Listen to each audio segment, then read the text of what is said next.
क्या विज्ञान सच में भगवान के खिलाफ है या फिर विज्ञान वहीं पहुंचकर रुक जाता है जहां से सनातन की शुरुआत होती है। आप जरा सोचिए, एक ऐसा वैज्ञानिक जिसने दुनिया का पहला परमाणु बम बनाया, लेकिन जब उसने अपनी आंखों से वह भयानक विनाश देखा, जब एक ही पल में लाखों जिंदगियां खत्म हुई, तब उसे कोई वैज्ञानिक सूत्र नहीं याद आया। उस पल उसके होठों पर थे तो सिर्फ गीता के शब्द। Now I have become death, the destroyer of worlds. एक वैज्ञानिक और उसकी स्मृति में गूंजता गीता का श्लोक। क्या सिर्फ ये संयोग था या फिर कोई गहरा सच?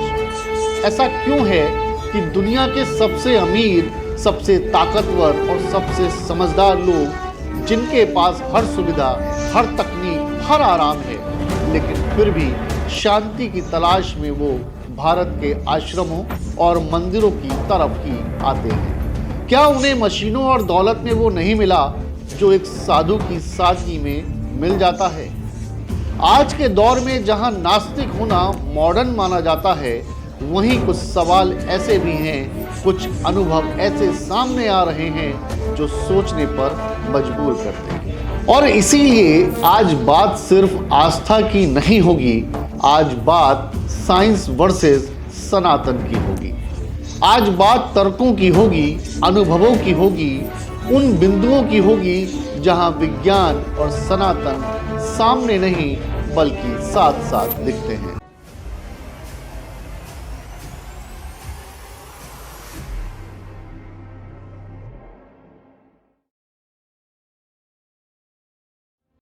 नमस्कार, मैं हूं आशीष जौहरी और आध्यात्मिक दर्पण की इस खास पेशकश में हम समझने की कोशिश करेंगे उस सच को जिसे विज्ञान आज खोज रहा है, लेकिन सनातन ने हजारों साल पहले इसे शब्द दे दिए थे। अब सवाल है कि क्या नास्तिकता वाकई में समझ है या फिर एक रिएक्शन? आजकल के दौर में खुद को नास्तिक कहना एक फैशन सा बन गया है। आपने अपने आसपास कई लोगों को सुना होगा कहते हुए कि मैं तो नास्तिक हूं क्योंकि मैं साइंस को मानता हूं। किसी ने कहा यह पूजा पाठ ये सब लोगों को बेवकूफ बनाने का तरीका है, धर्म डराने का जरिया है। ऐसे बहुत सारे स्टेटमेंट आपने अपने आसपास सुने होंगे, लेकिन सबसे बड़ा सवाल यह है कि क्या नास्तिकता वाकई किसी बहुत गहरी खोज या पढ़ाई से निकली है या फिर जानकारी ना होने की वजह से बस एक रिएक्शन है? विज्ञान प्रयोग और सबूत की बात करता है। वो कहता है कि जो दिखेगा वही सच है। और रोचक बात यह भी है कि हमारा सनातन भी यही कहता है कि ईश्वर को सिर्फ मानो नहीं, उसे जानो और उसे अनुभव करो। अब यहाँ कुछ लोग कह सकते हैं कि विज्ञान तो दिखाई देने वाली चीज़ों पर चलता है और भगवान तो दिखाई नहीं पड़ते। लेकिन सवाल फिर वही कि क्या हवा दिखाई पड़ती है? क्या ग्रेविटी दिखाई पड़ती है? नहीं ना। लेकिन हम इनके असर को अक्सर महसूस किया करते हैं। ठीक वैसे ही जब इंसान अपनी बुद्धि की आखिरी सीमा पर पहुंचता है, जब उसे एहसास होता है कि पूरे ब्रह्मांड को चलाने वाली कोई ऐसी शक्ति है जिसे शायद अभी हमारी लैब की छोटी छोटी मशीनें नहीं माप सकती, तब उसकी सोच बदलने लगती है।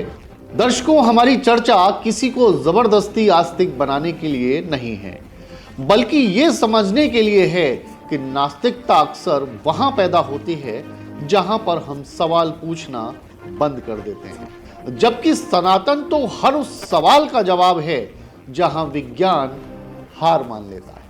और इसीलिए सवाल कि रॉबर्ट ओपेनहाइमर ने परमाणु विस्फोट के बाद गीता को ही क्यों चुना।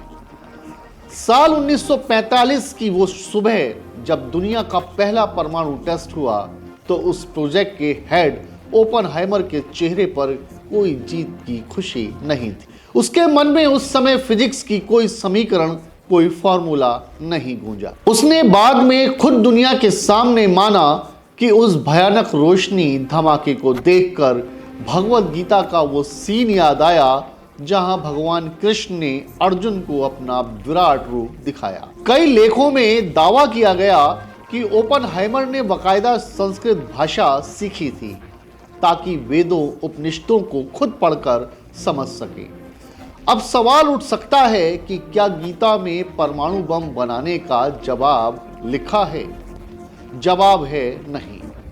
सवाल बम के फॉर्मूले का नहीं है, उस चेतना का है। ओपनहाइमर जैसे वैज्ञानिक ने गीता को इसलिए चुना क्योंकि जब इंसान ऐसी ताकत बना लेता है जो पूरी दुनिया को खत्म कर सकती है, तब उसे उस ताकत की जिम्मेदारी समझने के लिए किसी लैब की नहीं, उसी गीता के ज्ञान की जरूरत पड़ती है।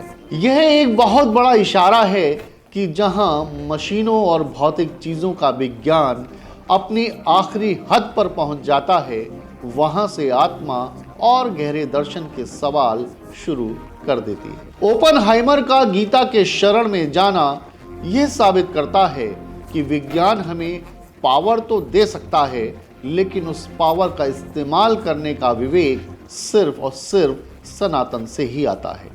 इस तरह के तमाम ऐसे बहुत उदाहरण हैं जिसमें निकोला टेस्ला और स्वामी विवेकानंद जी की मुलाकात का भी एक किस्सा है। देखिए, टेस्ला आज एक ऐसा नाम है जिसके बिना आज की बिजली वाली दुनिया मुमकिन ही नहीं होती। कई जानकार मानते हैं कि टेस्ला की कुछ सबसे बड़ी खोजों के पीछे स्वामी विवेकानंद की बातों का गहरा असर था। टेस्ला और विवेकानंद जी की मुलाकात न्यूयॉर्क में हुई। वहां उनके बीच ब्रह्मांड की शुरुआत और एनर्जी को लेकर एक लंबी चर्चाएं हुई। टेस्ला ने स्वामी जी से आकाश और प्राण जैसी बातों को गहराई से समझा था। टेस्ला ने एक बार फिर लिखा था कि अगर आप ब्रह्मांड के रहस्यों को समझना चाहते हैं तो आप एनर्जी, वाइब्रेशन और फ्रीक्वेंसी के बारे में अवश्य सोचें। अब आलोचक यहाँ ये कह सकते हैं कि टेस्ला ने तो अपनी मेहनत से आविष्कार किया, इसमें विवेकानंद जी का क्या? लेकिन गौर करने वाली बात है कि टेस्ला को अपनी खोजों का विजन उस प्राचीन ज्ञान से मिला जिसे हम हजारों साल के नाद और स्पंदन कहते आ रहे हैं।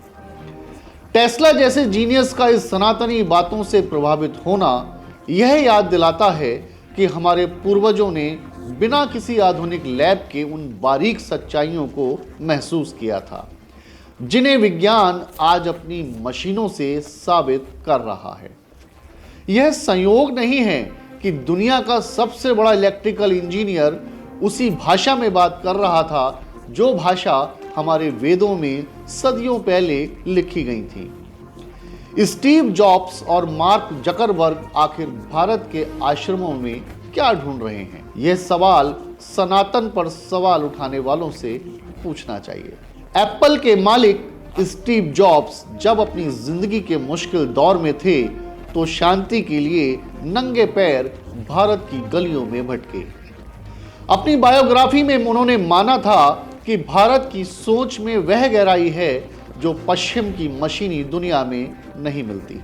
यही सलाह मार्क जकरबर्ग को दी। जब फेसबुक संकट में था तब नैनीताल के कैंची धाम गए और माना कि उस यात्रा में उनके काम करने के नजरिए को बदला। यहां सवाल यह उठता है कि क्या किसी आश्रम जाने से कोडिंग सुधर जाती है? क्या कंपनी का मुनाफा बढ़ता है? जवाब है नहीं। कोडिंग नहीं सुधरती, लेकिन कोडिंग करने वाले का दिमाग और उद्देश्य धर जाता है। जब आपके पास दुनिया की हर तकनीक और पैसा हो फिर भी आप परेशान हो तो इसका मतलब है कि तकनीक में वो सुकून नहीं जिसके इंसान की तलाश है। दुनिया के सबसे बड़े टेक लीडर्स अगर मंदिर की चौखट पर शांति ढूंढ रहे हैं तो इसका मतलब है कि विज्ञान शरीर की जरूरतें तो पूरी कर सकता है, लेकिन आत्मा की भूख को अध्यात्म से मिटाया जाता है। तो इसका मतलब है कि विज्ञान शरीर की जरूरतें तो पूरी कर सकता है, लेकिन आत्मा की भूख को सिर्फ अध्यात्म से ही मिटाया जाता है। यह नास्तिकता पर सबसे बड़ा प्रहार है। जिनके पास सबसे ज्यादा विज्ञान है उन्हें ही सबसे ज्यादा ईश्वर की जरूरत पड़ रही है। आइंस्टीन और हाइजेनबर्ग के तर्कों में भी सनातन के अंश सुनी झलक है। अल्बर्ट आइंस्टीन का मशहूर विचार था कि विज्ञान के बिना धर्म लंगड़ा है और धर्म के बिना विज्ञान अंधा। कई पुराने लेखों में मिलता है कि लोग भगवत गीता की बहुत इज्जत करते थे। क्वांटम फिजिक्स के महान वैज्ञानिक हाइजेनबर्ग ने माना था कि रविंद्रनाथ टैगोर के साथ चर्चाओं ने वैज्ञानिक खोजों को एक नए नजरिए से देखने में मदद की। हाइजेनबर्ग ने कहा कि भारतीय दर्शन को पढ़ने के बाद महसूस हुआ कि जिन उलझनों को वो लैब में सुलझा रहे हैं उनके जवाब वेदों की सोच में पहले से ही मौजूद थे। यहाँ कुछ लोग पूछ सकते हैं कि अगर जवाब वेदों में थे तो वैज्ञानिकों को इतनी मेहनत क्यों करनी पड़ी। असल में वेद सत्य को अनुभव के आधार पर बताते हैं, जबकि विज्ञान उसे प्रमाण के आधार पर। वेद मंजिल दिखाते हैं और विज्ञान वहां तक पहुंचने का रास्ता। इसलिए जब हाइजेनबर्ग या आइंस्टीन जैसे लोग सनातन की तारीफ करते हैं तो वो ये स्वीकार करते हैं कि जो हम आज साबित कर रहे हैं भारत के ऋषियों ने उसे हजारों साल पहले ही महसूस कर लिया था। यह विज्ञान बनाम धर्म की लड़ाई नहीं है, बल्कि एक ही सच को देखने के दो अलग अलग नजरिए हैं। पिंगला ऋषि का बाइनरी कोड और आज का डिजिटल युग भी देखिए। आज का डिजिटल संसार 0 और 1 पर टिका है, जिसे बाइनरी कोड कहा जाता है। लेकिन इसकी जड़ें हजारों साल पहले ही भारत में ऋषि पिंगला ने छंद शास्त्र में डाल दी थी। लघु और गुरु के जरिए वो गणित समझाया जो आज की प्रोग्रामिंग का आधार है। तर्कवादी कह सकते हैं कि पिंगला ऋषि का काम तो कविताओं के लिए था, कंप्यूटर के लिए नहीं।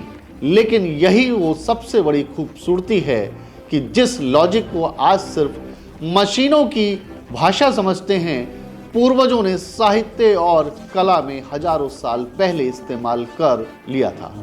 इसका मतलब है कि उनकी सोच हमारी सोच से कई ज्यादा एडवांस थी। शून्य का आविष्कार इसी मिट्टी में हुआ जिसके बिना आज कोई भी रॉकेट या सैटेलाइट नहीं उड़ सकता। विज्ञान ने केवल उन प्राचीन विचारों को एक मशीन दी, लेकिन उस मशीन को चलाने वाला दिमाग सनातन के विरासत से आया।